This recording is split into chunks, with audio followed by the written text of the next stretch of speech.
Hi, this is Adam Ballinger, and this is one of the segments that's been support for some of the shoulder stuff.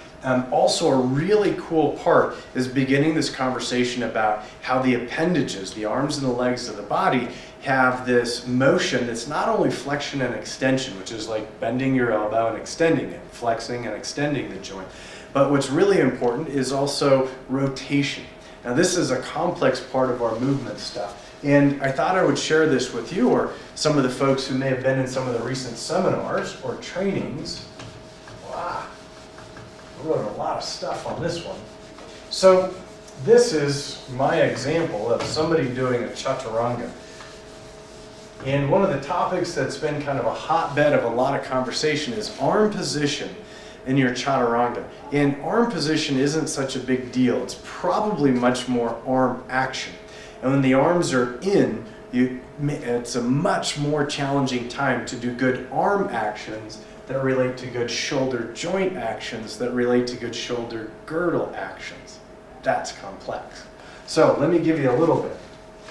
We've talked a little bit about where to put the arm bones to begin to have easier access to a lot of these muscles.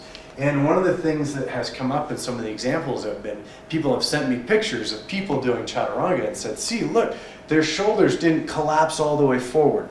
If you looked at one of the segments that's up on YouTube, one of the pictures shows people with really hunched over backs. And this is true. Some people are so strong in the front of their deltoids and in their triceps. This would be kind of the tricep area back here. If the tricep is really strong and it doesn't allow the elbow to bend farther, and the deltoid is really strong and it can help assist keeping the joint from falling down a little bit farther, a person can do a very narrow-armed Chatturanga where the shoulder joints and the girdle don't fall very far forward. The forward movement of the shoulder is the girdle, and sometimes this is a pectoral girdle or shoulder girdle or scapular motion, but the forward movement of the entire shoulder girdle is what we call shoulder flexion. So it is possible for somebody with the arms narrow, hugging the elbows in, to come down to about what we call an optimal, like 90 degrees, without having the shoulder hyperflex. Yeah, so that's possible. Here's the problem. In that position, we usually run into a problem, and I highly recommend that you do a Google search. And if you Google search pictures of people doing Chaturangas, I bet what you're going to see is if you can find a head-on picture, this is like the crown of somebody's head, and you can see their shoulder joints. On the back, this is going to be where their scapula is. In the front, you might not be able to see it very well, but that would be where their collarbone is. So we have the joint, and then we have the girdle, and then we're going to have an arm bone here. The arm bone would be back here. From the head on, you won't see much of the arm bone. If you look closely, you might see folks who have their shoulders almost in line with the ears. That's a common teaching thing. But if you look at the bulb of the deltoid, even the development of the deltoid, my bet is if you see a very large front deltoid in here, especially if the arms are narrow, if you look closely, it will look like the back is a little bit extra rounded here. It'll look a little bit close in here. Some folks are so strong in their deltoids and in their triceps, they can avoid some of this closure where this spreads and this closes. And if you look, it'll look like the bulb of the shoulder. This is kind of looking right down on top.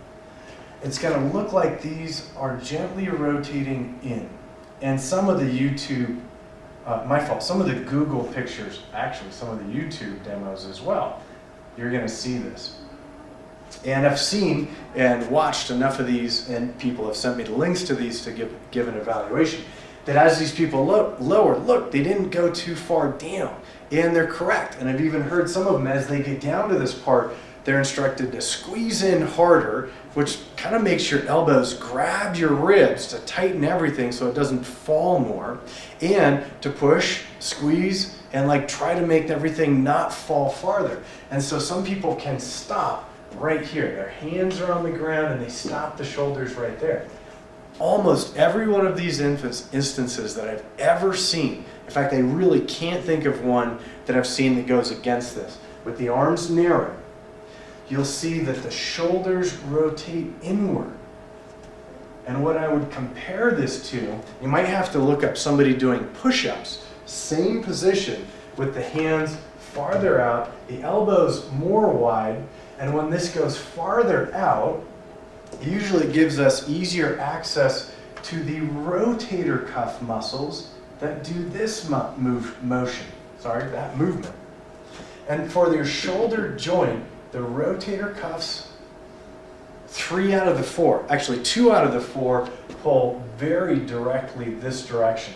They rotate the arm bone this direction. I know that makes the elbows go in and that's confusing, but they're going to rotate the whole thing, this direction, which I know that makes the elbows tend to move in. But you also have rotator cuffs here, a rotator cuff here, and it works with part of your deltoid muscles. So when you rotate this direction, you can still broaden the elbows and pull back. The line of pull that you create through the trapezius and the rhomboid in towards the spine flows through the rotator cuff. So if your rotator cuff isn't pulling this way, your trapezius and your rhomboid aren't going to finish the job. If you see the deltoid rotating this direction, even if the shoulders haven't flexed or fallen too far forward, if you see the rotation going inward like this, I guarantee that you're not going to see this healthy rotator cuff, rhomboid, trapezius work taking the shoulders back. That's where all the muscle is that organizes the joint and the girdle to the spine. There's only a little bit of musculature in the joint or the girdle to the front of the body. It's minimal. So the work of all this rotation and then all of the girdle work back here. The rotation is joint work and there's a little bit of deltoid support in it. And then the scapula, if we had a picture of our scapula here, if this can pull this direction, then this can pull this direction and we can really build stability. And that organizes the shoulder joint and girdle to the place we press from. Yeah, I know that sounds kind of tough.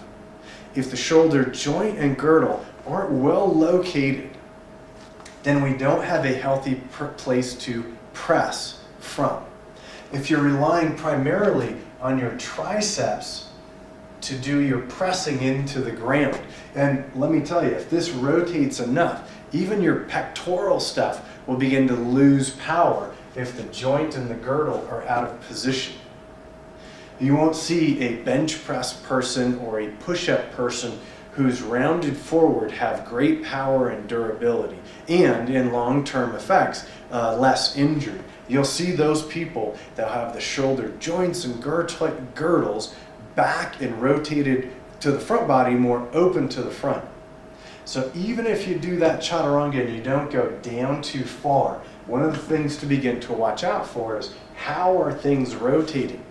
It's a complex part to start to talk about flexion, extension, abduction, and then add in joint rotation. It happens at your hips, it happens at your shoulders. And then kind of a cool side note on this is a lot of times the quality of the rotation here or even in your legs relates to how your spine coordinates in those movements too.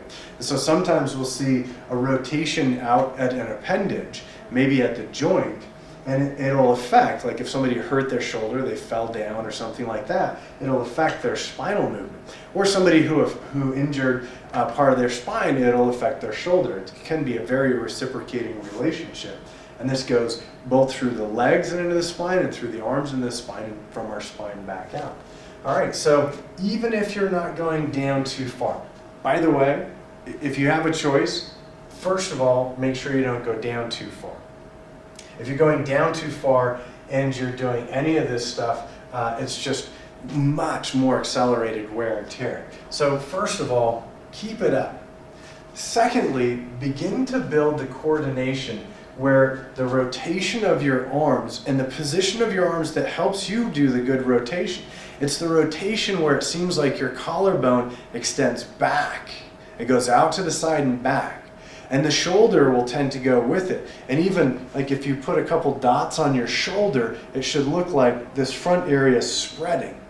That person who does this, they might get into the Chatturanga, and if you had a dot on A and B, you'd see those parts narrowing and getting closer. That's not a healthy thing for this joint.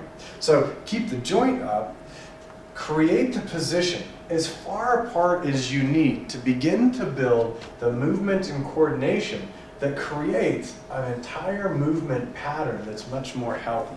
And remember, the way you do your Chaturanga, whether it's collapsed really far forward or it's collapsed with a lot of rotation in, if you're doing a whole bunch of these on the yoga mat, expect to come off the yoga mat with that movement pattern developed into the way you walk off the mat and head out into your daily life. So it's a beautiful conversation.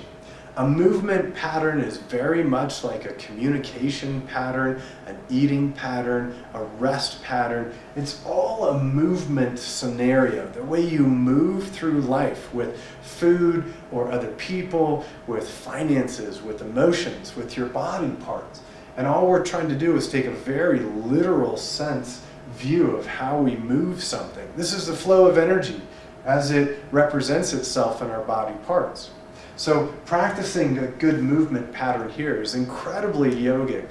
It's in our gross body. If you recognize this pattern very well, you might become a good pattern recognizer.